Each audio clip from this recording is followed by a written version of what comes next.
Hi everyone, good morning. I am advocate Kavita Jajoliya और आज मैं अपलोड कर रही हूँ इंडियन कॉन्ट्रैक्ट एक्ट के कुछ बेसिक्स और कुछ ऐसी चीज़ें बताऊँगी जिसमें कि हमें पता चलेगा कि हमें मार्क्स कहाँ से हमने लेने हैं। ठीक है, मतलब कहाँ कहाँ से हम ग्रैब कर सकते हैं अपने मार्क्स को ईजिली, मतलब जो आएगा ही आएगा। अगर आप कोई सब्जेक्ट उठा रहे हो तो सबसे पहले आपको क्या करना है, उसका इंडेक्स पढ़ना है। इंडेक्स जब आप याद कर लोगे तो आपके बहुत सारे सेक्शन बेस्ड क्वेश्चन सॉल्व हो जाएंगे। चाहे आप कुछ भी कर रहे हो, आप लिटिगेशन में हो तो आपको हेल्प होगा। ठीक है, आप किसी कॉम्पिटिटिव एग्जाम की तैयारी कर रहे हो, नेट की, ग्रेजुएशन, सब जगह ये आता है। इंडियन कॉन्ट्रैक्ट एक्ट बहुत इंपॉर्टेंट है और बहुत ईजी है, मतलब मैं ट्राई करूँगी कि मैं इसको ईजिएस्ट वे में बता सकूँ।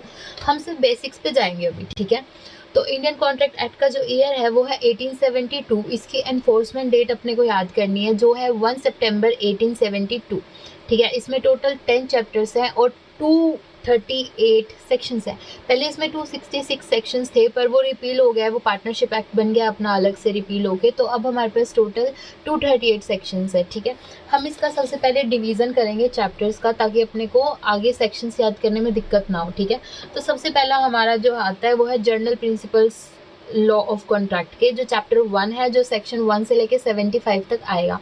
इसमें आपका सब कुछ बेसिक्स आ जाएगा, सब कुछ इसमें आ जाएगा। ठीक है, उसके बाद हमारा था contract relating to sales of goods, जो अब रिपील होके सोगा बन चुका है। ये 76 से 123 के बीच में था, अभी इसका अलग से एक्ट है।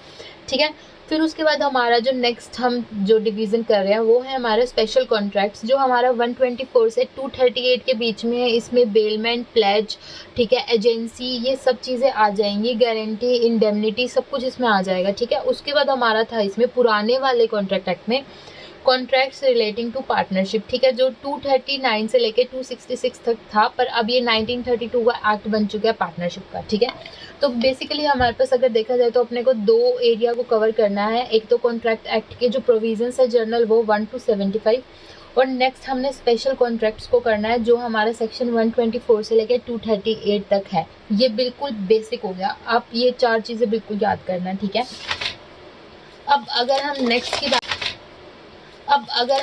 की बात करें तो अब हमने सबसे पहले क्या करना है, journal principles of law of contract section 1 से लेकर 75 के बीच में है। ठीक है, इसके अंदर टोटल अपने 6 चैप्टर्स हैं। ठीक है, 6 चैप्टर्स में याद करेंगे तो सेक्शन 1 और 2 तो निकाल दो, वो तो अलग ही है, वो प्रिलिमिनरी में इन्होंने नहीं डाला है। ठीक है, तो जो हमारा चैप्टर नंबर 1 है वो communication, acceptance, revocation of proposals की बात करता है। प्रपोजल कब कंप्लीट होगा, एक्सेप्टेंस कब कंप्लीट होगा, कब रिवोक कर सकते हैं, कब क्या कर सकते हैं, ये सब चीज़ें हमारा इसमें आ जाएगा। सेक्शन 3 से लेके सेक्शन नंबर 9 के बीच में आएगा।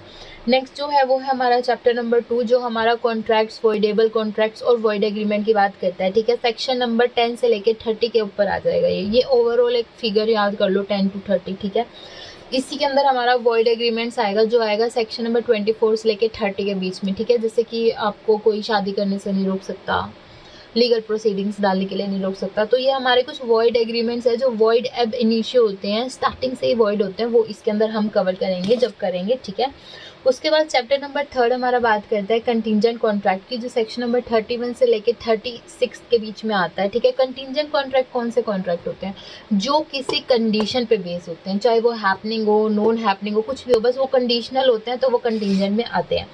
नेक्स्ट है हमारा चैप्टर नंबर 4, जो है हमारा परफॉर्मेंस ऑफ कॉन्ट्रैक्ट। ये हमारा सेक्शन 37 से लेके 67 के बीच में आएगा। कॉन्ट्रैक्ट कब करना है, कहाँ करना है, किसने करना है, क्यों करना है, ये सब हमारा इसमें आ जाएगा। इसमें हमारा रेसिप्रोकल प्रोमिसेस को भी हम लोग कवर करेंगे। ठीक है, अगर हमारे कॉन्ट्रैक्ट फुलफिल नहीं हुआ तो डैमेजेस को कैसे कैलकुलेट करेंगे, ये चीज़ भी इसमें आ जाएगी। नेक्स्ट है हमारा चैप्टर नंबर 5, जो हमारा बात करता है क्वाजी कॉन्ट्रैक्ट की। ठीक है, क्वाजी कॉन्ट्रैक्ट की सेक्शन 68 से लेके 72 के ऊपर है। ठीक है, फिर हमारा नेक्स्ट है चैप्टर नंबर 6, जो हमारा बात करता है कंसिक्वेंसेस क्या रहेंगे अगर ब्रीच ऑफ कॉन्ट्रैक्ट हो गया, तो सेक्शन 73 से लेकर 75 के बीच में।